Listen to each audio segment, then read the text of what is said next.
The first thing Nia Bennett noticed was that someone had turned her mother's photograph toward the wall. It had always stood on the narrow shelf beside the apartment entrance, facing the living room. Music played softly from the living room. Then a woman laughed. Not the nervous laugh of a visitor who had stayed too late. A comfortable laugh. The kind that belonged to someone who had already decided she was welcome. Nia had not been expected home until Sunday. The teaching conference in Busan had been cancelled because of an approaching storm, and she had taken the first train back to Seoul. She had imagined surprising her boyfriend. She had not imagined becoming the surprise. From the living room, Park Min-jae said, "It looks better on you than it ever did on her." Nia's fingers tightened around the pastry box. She stepped forward. Min-jae sat on the sofa with his shirt partly unbuttoned, and one arm stretched behind a beautiful Korean woman in a cream dress. 2 wineglasses stood on the table. The woman was wearing Nia's blanket around her shoulders. But that was not what made Nia stop breathing. A small silver hummingbird rested against the woman's throat. Nia's mother had given her that necklace on her 18th birthday. After her mother died, Nia wore it every day until the clasp broke 3 weeks earlier. She had placed it inside a blue velvet box at the back of her bedroom drawer. The woman touched the pendant. Her smile faded when she saw Nia. Min-jae looked toward the doorway. For one suspended moment, nobody moved. Then he sighed. Not with guilt, with irritation. "You weren't supposed to come back until Sunday." Nia looked at him. "That's what you have to say." The woman glanced between them. "Min-jae?" He stood slowly. "Nia, don't make this dramatic." She laughed once, but there was no humor in it. "My mother's necklace is around another woman's neck, and I'm the one making this dramatic." The woman's hand flew to the pendant. "He told me it belonged to his family." Nia looked at Min-jae. "Of course he did." The woman stood. "You said she had moved out. I was going to explain everything." Nia's gaze traveled across the apartment. The photograph of her and Min-jae celebrating their 2nd anniversary was missing from the television stand. A pair of women's shoes rested beside the sofa. Nia's favorite coffee mug sat near the wine bottle with a lipstick stain against the rim. Then she saw the cardboard boxes lined along the hallway. Her name had been written across them in black marker. Nia's things, her books, her lesson plans, her winter clothes, her mother's painted ceramic bowl, the laptop she used for work. 3 years of her life had been packed before she even knew her relationship was over. "You packed my belongings," Min-jae crossed his arms.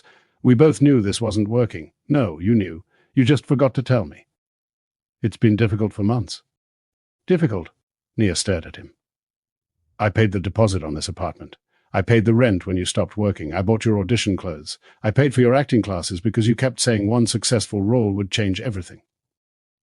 The woman beside him shifted uncomfortably. Min-jae's face hardened.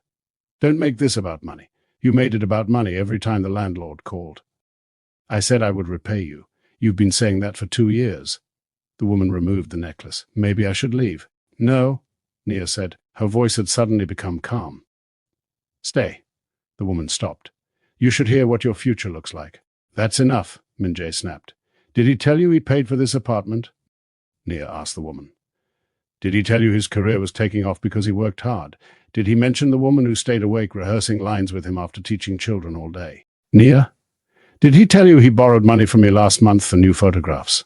The woman looked at Min-jae. He said nothing. That silence answered every question. Nia understood then that the affair was not merely about attraction. The woman was Lee Yerin, daughter of one of Korea's most influential entertainment executives. Nia had seen her photograph before without remembering the name. Min-jae had not replaced Nia with someone he loved. He had replaced her with access. Yerin held out the necklace. "I'm sorry, I didn't know." Min-jae caught her wrist before Nia could take it. "You don't have to give it back." The room went silent. Nia stared at his hand around Yerin's wrist. Something inside her became very still, not healed, not forgiving, finished. She placed the pastry box on the coffee table. Min-jae glanced at it. "You bought those for me?" Nia opened the box, removed one pastry and took a bite. Min-jae frowned. "Are you serious? They're better warm. Nia, stop behaving like this." She swallowed. "You're right." His expression softened slightly, as if he believed she was surrendering. Nia walked to the shelf and turned her mother's photograph back toward the room. "I would have fought for us if you had been honest." Min-jae looked away. "I would have helped you leave with dignity." For 1 second, guilt touched his face, then it disappeared. "The lease is in my name," he said. "Your things are packed. You should go." Thunder shook the windows. Rain crashed against the glass so violently that the opposite buildings had disappeared behind it. "You're throwing me out during a storm. You can find a hotel. With what money?" Min Jae's expression went cold. "That isn't my responsibility anymore." And there it was. The truth beneath every promise he had made. Nia nodded slowly. "One day you're going to remember this night." Min Jae scoffed. "And what? Regret losing you?" Nia looked at the boxes containing the life she had built around him. "No." She lifted her mother's photograph against her chest. "You're going to regret believing I was the reason you never became successful." His face changed. She had found the one place his arrogance was fragile. Nia carried the boxes into the hallway one at a time. Min Jae did not help her. When she returned for the last one, the door was locked. She knocked once. "Min Jae, my necklace!" No answer. She knocked again. The music grew louder from inside. Nia stood before the locked door for several seconds. Then she gathered her boxes and headed toward the elevator. Before Nia walks into that storm, subscribe to the channel and tell me in the comments what you would have done if the person you supported for years packed your life away before you even knew the relationship was over. Outside, Seoul was drowning. Rainwater rushed along the pavement and poured over Nia's shoes. Within seconds, her coat clung to her skin. She tried balancing two boxes while dragging the others. The bottom of one softened. It tore open. Books, clothes, and old photographs spilled into the dirty water. Nia dropped to her knees. No. No, no. People hurried around her beneath umbrellas. A man stepped over one of her notebooks without looking down. A passing taxi sprayed water across her legs. Nia gathered everything she could, stuffing wet clothes into large plastic shopping bags she found inside one of the boxes. Her phone vibrated. For one humiliating second, hope rose inside her. Perhaps Min Jae had opened the door. Perhaps he had remembered her necklace. Perhaps he was sorry. The message was from an unknown number. "My name is Lee Yerin. I didn't know you still lived there." Another message appeared. "He told me you were his former roommate." Then a third. "I'm sorry about your mother's necklace. He wouldn't let me return it." Nia stared at the screen. Her phone died. She sat on the pavement with rain streaming down her face. The city continued around her as though nothing had happened. Cars moved. Traffic lights changed. Couples ran beneath umbrellas. Thousands of windows glowed with people who had somewhere to return to. Nia had $73 in her bank account, no nearby family, and no legal claim to the apartment because Min Jae had insisted that only his name appear on the lease. She whispered to herself, "Stand up." Her body refused. "Stand up, Nia." She forced herself onto her feet. Across the road, a 24-hour convenience store shone beneath a green sign. She dragged her bags toward it. The cashier looked up as Nia entered. Water pooled beneath her shoes. The young woman glanced at Nia's torn bags and soaked hair. "Are you all right?" she asked in Korean. Nia had lived in Korea long enough to answer fluently. "I lost an argument with the weather." The cashier smiled uncertainly. Nia bought the cheapest cup of noodles available and sat beside the window. She connected her phone to a charging cable near the table. While the noodles softened, she checked hotel prices using the store's Wi-Fi. Every affordable guest house nearby was full. The storm had delayed trains and cancelled flights. Travelers had taken the remaining rooms. The cheapest available hotel cost almost everything Nia possessed. She could pay for one night and wake up completely broke, or she could remain on the street with 2 bags of wet clothes. Her phone finally turned on. 7 missed calls appeared from the language academy where she worked. Nia called the director. The woman answered immediately. "Nia, thank goodness. Are you safe?" "I'm fine. The conference was cancelled." There was a pause. Nia knew that pause. "What happened?" "A video of you is spreading online." Nia's stomach tightened. "What video?" "A neighbor filmed you carrying boxes out of Min Jae's apartment. Someone posted it. They're saying you caused a scene after discovering he was dating Lee Yerin." "I didn't cause anything." "I know that. But parents have started messaging the academy. Some of them recognize Min Jae from his recent television appearance. He had one line in a hospital drama. That doesn't matter online." Nia closed her eyes. The director continued more gently. "Stay home tomorrow until this calms down." "I don't have a home." The words escaped before Nia could stop them. Silence answered. "I'll call you in the morning," the director finally said. The call ended. Nia stared at the cup of noodles until the broth became cold. First her relationship, then her apartment, now possibly her job. At 1:17 a.m. the cashier approached her table. The young woman looked genuinely sorry. "My manager says customers cannot remain if they are not purchasing anything." Nia stood quickly. "Of course, I understand." The cashier glanced toward the storm. Then she reached beneath the counter and produced a small yellow umbrella. "A customer left this last month. You can take it." Nia stared at her. Kindness was more dangerous than cruelty when a person was already close to breaking. "Thank you." Outside, the wind turned the umbrella inside out within 12 seconds. Nia looked up at the sky. "Are you enjoying this?" A male voice behind her said. "The weather probably isn't listening." Nia spun around. A tall Korean man stood several feet away beneath a black umbrella. He wore a charcoal coat over a dark-tailored suit. Rainwater glistened against his shoulders, but somehow nothing about him appeared disordered. His face was sharp rather than soft, high cheekbones, controlled eyes, and an expression suggesting he rarely explained himself twice. Nia tightened her grip around the broken umbrella. "I wasn't talking to you. I know. Then why answer?" His gaze moved from her face to the bags beside her. "Because the weather seemed unlikely to." Nia stared at him. "Do you often approach strange women outside convenience stores after midnight?" "No." "Wonderful. I feel special." The faintest hint of amusement touched his mouth. He looked at the overturned umbrella. "You need another one. I'll add it to the list." "What list?" "Things I cannot afford tonight." The amusement disappeared. His gaze shifted toward the bags again. "You were thrown out."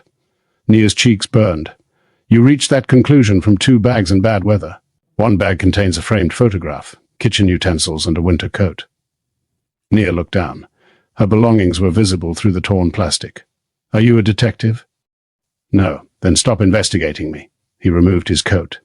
Nia immediately lifted one hand. "Absolutely not. You're shivering. I don't take clothes from strange men." "That is sensible." "Then why are you still offering?" "Because sensible people can still become sick." Nia wanted to dislike him.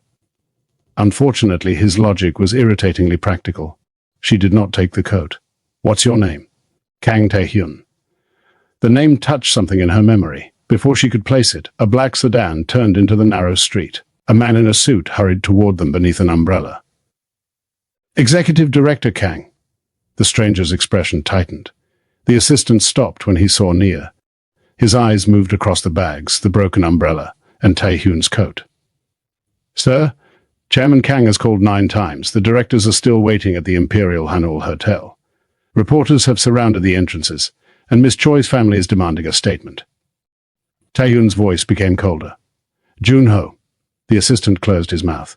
Nia pulled out her phone. She searched the name. Kang Tae-hyun, Executive Director of Songhwa Group. Heir to one of South Korea's largest hotel and retail empires. Possible successor to Chairman Kang Dae-sung. Rumored marriage negotiations with banking heiress Choi Seo-yeon collapse after private disagreement. Nia looked at Tae-hyun, then at the car, then back at him. "Oh, absolutely not." He raised an eyebrow. "You haven't heard what I was going to say. You're a billionaire. I don't introduce myself that way." "I would. It would save time." The assistant looked toward the car, perhaps hiding a smile. Tae-hyun remained focused on Nia. "I can have my driver take you somewhere safe." "I don't know you. You know my full name, occupation, and estimated net worth. That is more than I know about you. That doesn't make this safer." "No. But it makes me easier to find if I commit a crime." Nia stared at him. "That might be the strangest reassurance I've ever received. I can reserve a hotel room, pay for it, and leave before you enter." "Why?" His answer came without hesitation. "Because you need somewhere to sleep." People did not help without reasons. Min-jae had taught her that slowly, one unpaid bill at a time. "What do you get? Nothing." "I don't believe you." "That doesn't change the answer." Rainwater ran from the edge of Tae-hyun's umbrella. He did not move closer or try to take her bags. He simply waited. That patience unsettled her more than pressure would have. Nia looked toward the empty street, then toward the car. "One strange move and I call the police." "Reasonable. I'm sharing my location." "Also reasonable. And I'm not entering that car until your assistant tells me his full name." The assistant straightened. "Oh, Jun-ho, 32 years old, executive assistant, married, 1 daughter. I can show you my company identification." Tae-hyun looked at him. "I didn't request your family history." "She seems thorough, sir." For the first time that night, Nia almost smiled. The car was warm. Warmth made her exhaustion heavier. Nia sat in the back beside her bags. Tae-hyun sat opposite her, responding to messages. Jun-ho kept glancing at her through the mirror. After the 5th glance, Nia said, Is there something on my face? He looked forward. No. Then stop checking whether I've disappeared. My apologies. Tae-hyun did not look up. He is wondering what the reporters will say. Nia's stomach tightened. What reporters? Junho gripped the steering wheel. Tae-hyun finally looked at her. My grandfather arranged a private gathering at our hotel tonight. He intended to announce an agreement between my family and Choi So-yeon's family. What kind of agreement? Marriage. Nia blinked. You were supposed to become engaged tonight. I was supposed to stand beside a woman while our families allowed guests to assume that. And instead you're driving around Seoul rescuing homeless teachers. His eyes sharpened. You're a teacher. Nia ignored the question. Are reporters waiting at the hotel? Yes. Then why are we going there? It is the most secure property available. It is also the one place guaranteed to contain cameras. The private entrance should be clear. Junho made a small sound. Tae-hyun looked forward. What? Reporters may have moved toward the private entrance. Nia slowly turned toward Tae-hyun. You said this was safe. It is safe. Safe and private are not the same thing. The car turned beneath the lights of the Imperial Hanul Hotel. Reporters stood behind barriers near the front doors. More waited along the side entrance. Camera flashes struck the windows before the car had stopped. Nia ducked.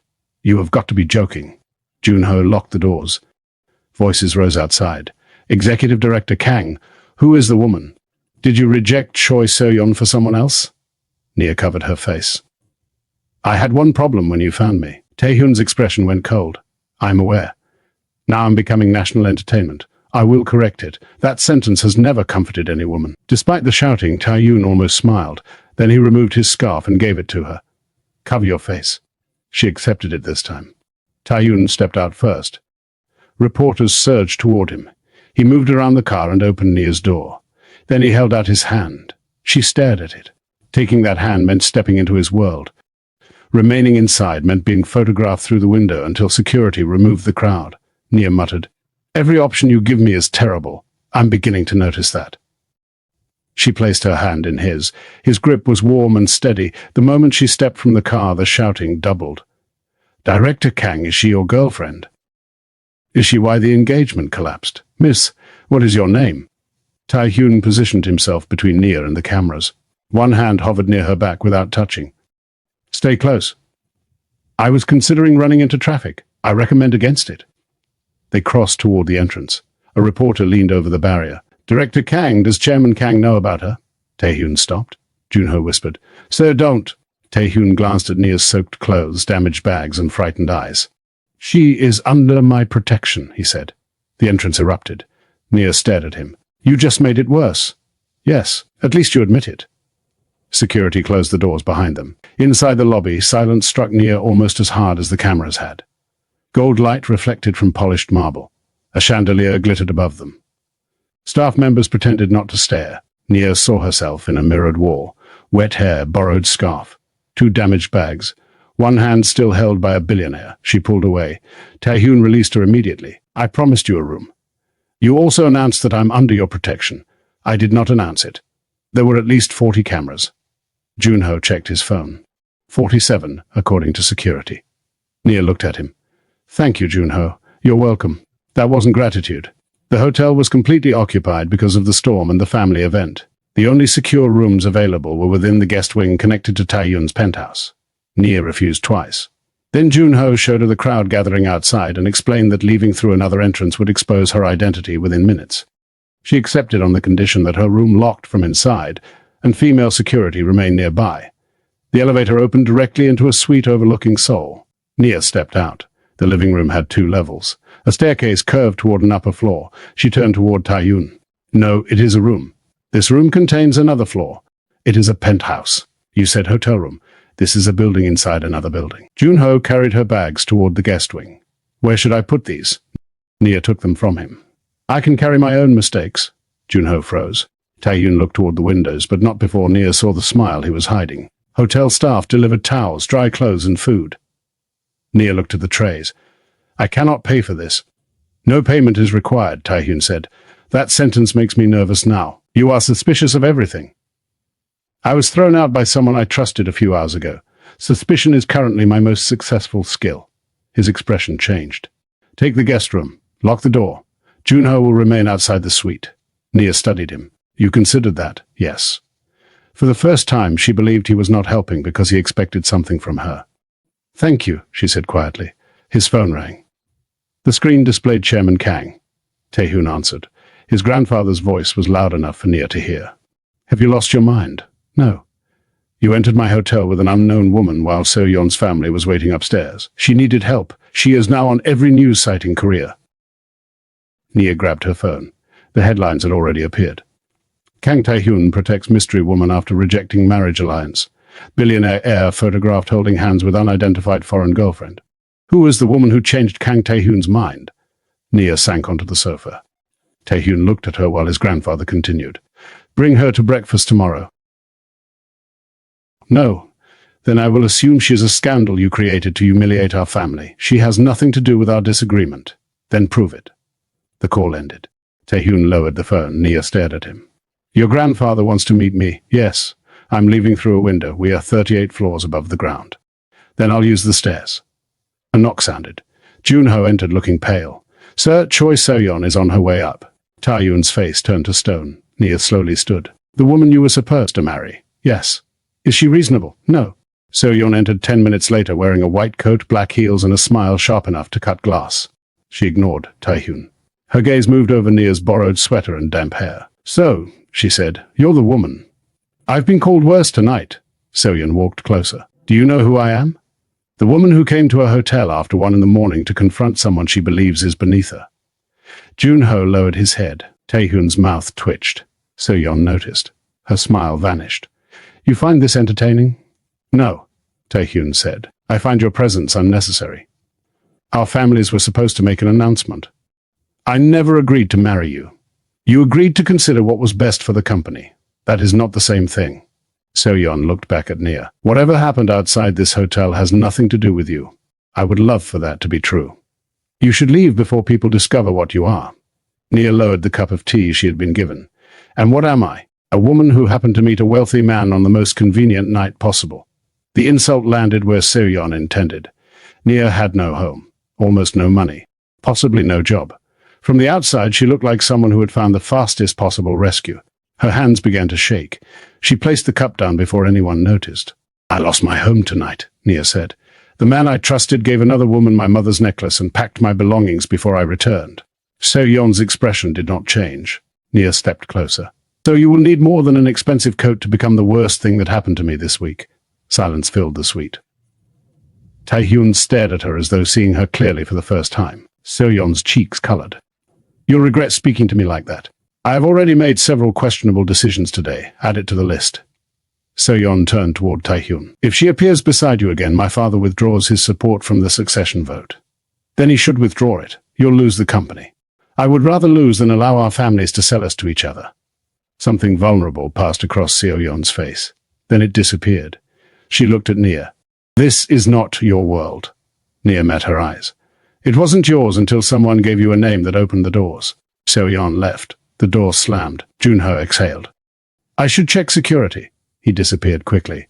Nia sat because her knees had begun to weaken. Tae-hyun noticed. You were afraid. Obviously, you hid it. Fear becomes greedy when you let it know how much space it has. Tae-hyun said nothing, but the way he watched her changed. By morning, Nia's identity had been discovered. Reporters were contacting the language academy. Parents were demanding that she be removed until the scandal ended. Tae-hyun's grandfather wanted her at breakfast. Seo-yeon's family threatened to oppose Tae-hyun's appointment as chairman. Nia packed the dry clothes the hotel had provided. Tae-hyun found her beside the elevator. You're leaving. Where will you go? I'll find somewhere. That is not a plan. It has been my most consistent plan since yesterday. He stepped in front of the elevator without touching her. If you leave, reporters will follow you. They may locate your colleagues and family. My family is in another country. That will not stop them. Nia tightened her grip around the bag. What are you suggesting? Tae-hyun looked at her for a long moment. That you help me, she laughed tiredly. With what? Public humiliation? I have recent experience. My grandfather and the board believe I need stability before the succession vote. And they think marrying Seo-yeon creates stability. Her father controls enough shares to determine several undecided votes. What does that have to do with me? The photographs suggest I rejected the arrangement because I am already in a serious relationship. Nia stopped smiling. No, you haven't heard the proposal. I heard enough. 1 month. She stared at him. You appear publicly as my girlfriend for 30 days. After the vote, we announced that the relationship ended privately. Nia pressed the elevator button. Nothing happened. Tae-hyun had disabled it through the security panel. She looked at him. You are not helping your case. He reactivated it immediately. My mistake. The doors remained closed. In exchange, he continued, you receive secure housing, legal representation, transportation and compensation for the damage already caused. He named the amount. Nia forgot to breathe. It was more than she earned in a year. That is not compensation. That is a bribe with furniture. It is payment for your time and privacy. What would I have to do? Attend public events, meet my grandfather, accompany me to the shareholder vote. No physical expectations. None. No private expectations. None. No controlling what I wear or where I go. We would coordinate public appearances. That wasn't my question. His eyes sharpened. No controlling your life. Nia looked toward the windows. 24 hours earlier, her life had been difficult but stable. Now every foundation had disappeared. The arrangement was dangerous. Leaving without protection might be worse. Before Nia gives him her answer, subscribe and comment whether you would accept 1 month beside a billionaire if the offer came on the worst night of your life. Nia turned toward him. I have conditions. Tell me. My own apartment, not this penthouse. This building is secure. This building has stairs inside the rooms. His mouth twitched. Fine. I want an independent lawyer to review everything. Agreed. No kissing. Agreed. No touching unless cameras make it necessary. Agreed. No private lies. Tae-hyun paused. That one is a problem. No. Then say it. Agreed. And you do not make decisions about my life without asking. Something dark moved behind his eyes, perhaps recognition. Agreed. Nia held out her hand. 1 month. Tae-hyun took it. His hand was warm and steady. Jun-ho arranged everything with frightening speed. By noon, Nia had been moved into a secure apartment in a quiet building 20 minutes from the hotel. It was comfortable without being extravagant. 2 bedrooms, simple modern furniture, large windows and security station discreetly in the lobby. Most importantly, it did not have stairs inside the living room. An independent lawyer arrived before Nia signed anything. She was a middle-aged Korean woman named Attorney Kim, with silver-framed glasses and the patient expression of someone who had spent years explaining contracts to people determined not to understand them. She reviewed every page. The agreement lasted 30 days. Nia would attend 4 public events, 1 family dinner and the shareholder meeting. She could refuse any appearance that made her feel unsafe. Tae-hyun had no authority over her private life. Either party could end the arrangement immediately. The compensation remained the number Tae-hyun had named earlier.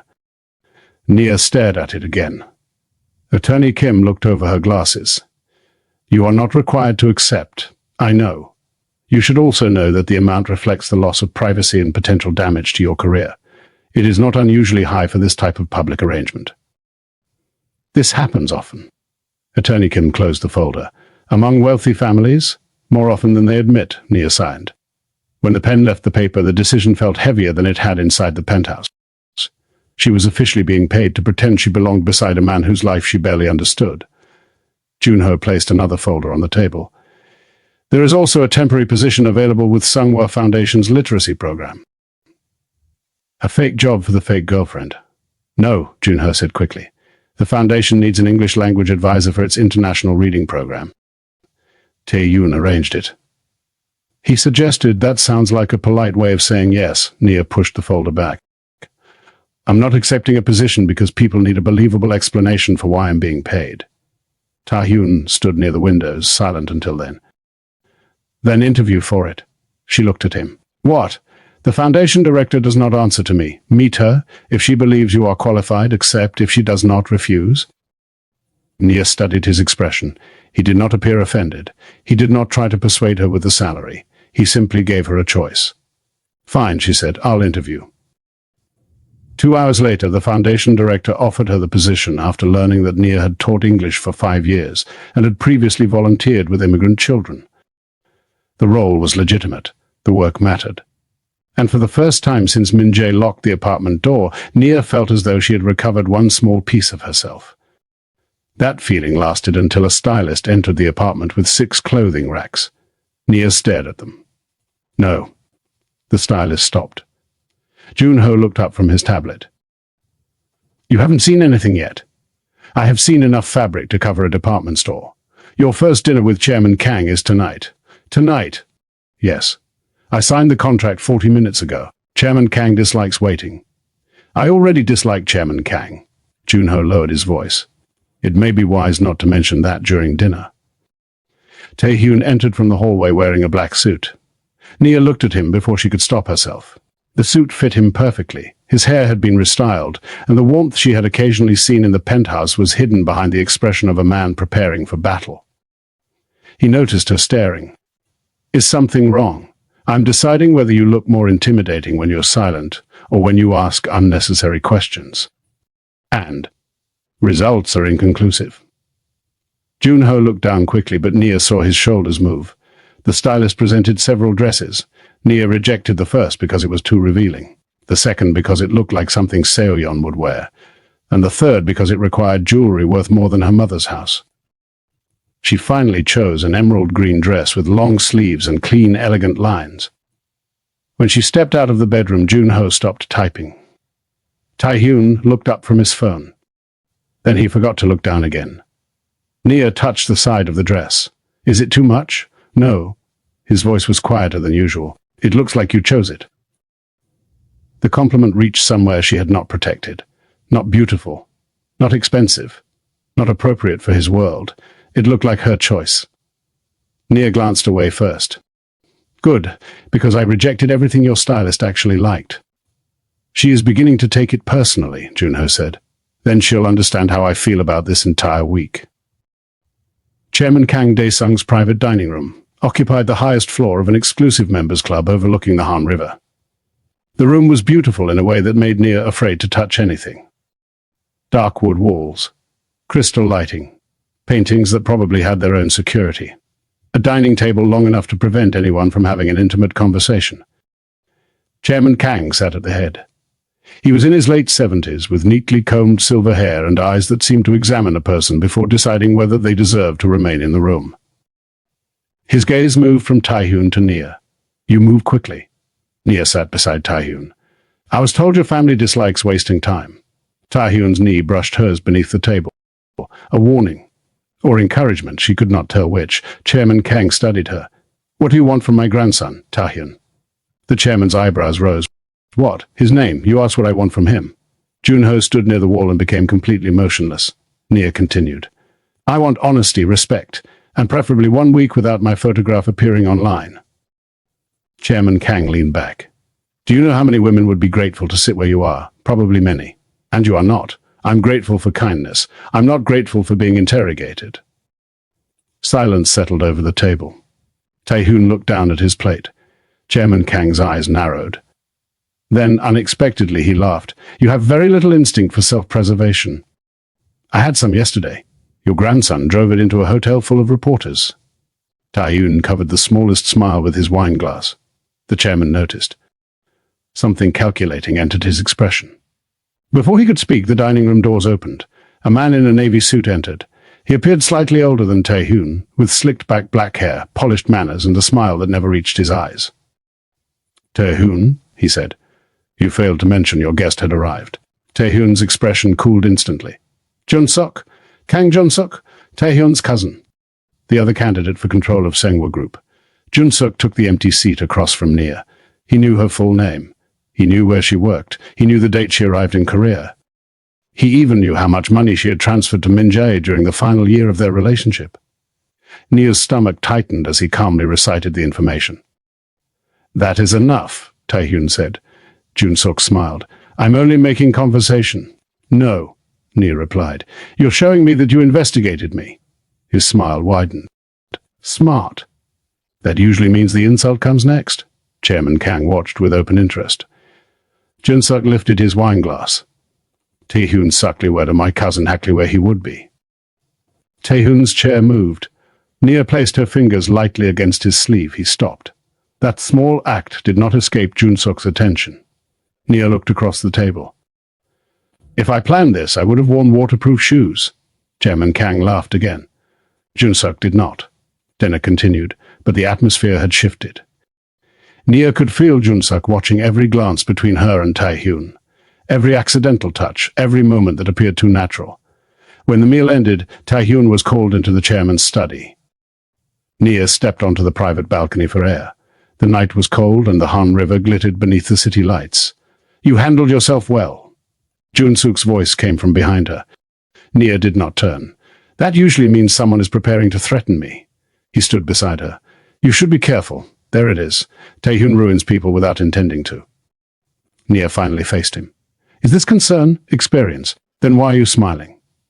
For 1 second, his expression changed. The resentment beneath the polished surface became visible.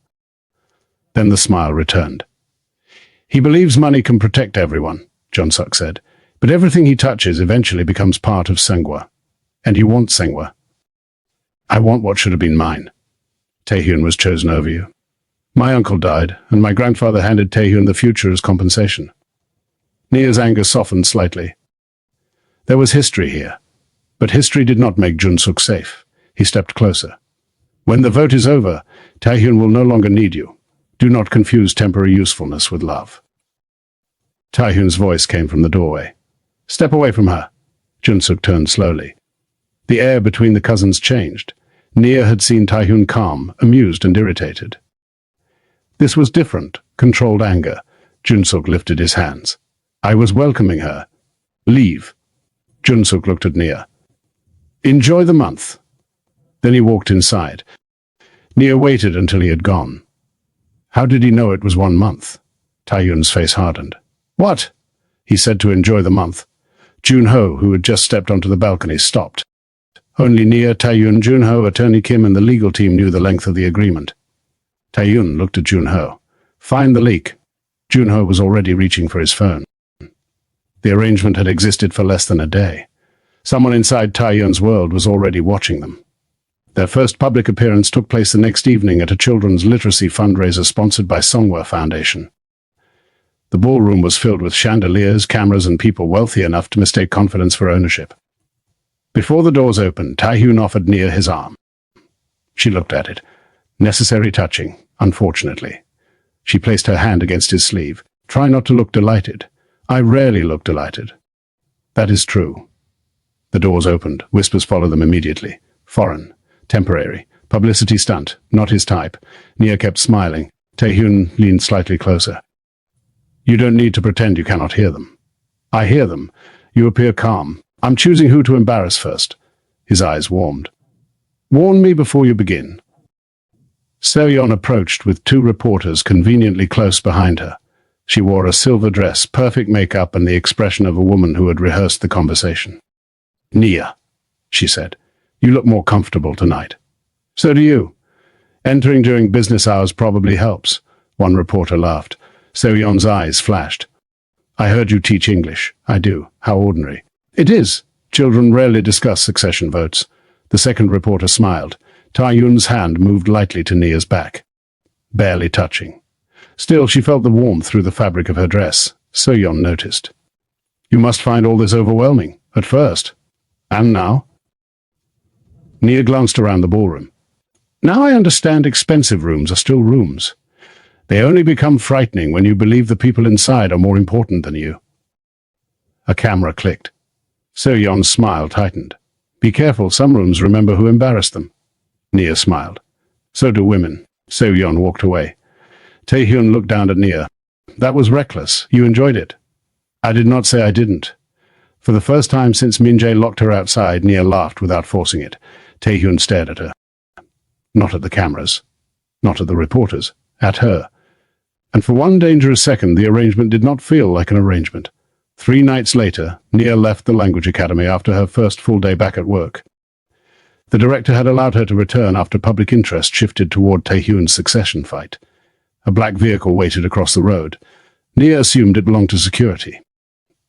Then a man stepped from the shadows beside the building. Min-jae. He looked exhausted. His hair was uncombed, and he wore the dark jacket Nia had bought for his last major audition. A small silver hummingbird pendant hung between his fingers. Nia stopped walking. Min-jae closed his hand around it. Not until you listen? There is nothing you can say. You really believe that? He stepped closer. Across the street inside a parked car, a camera lens briefly caught the light.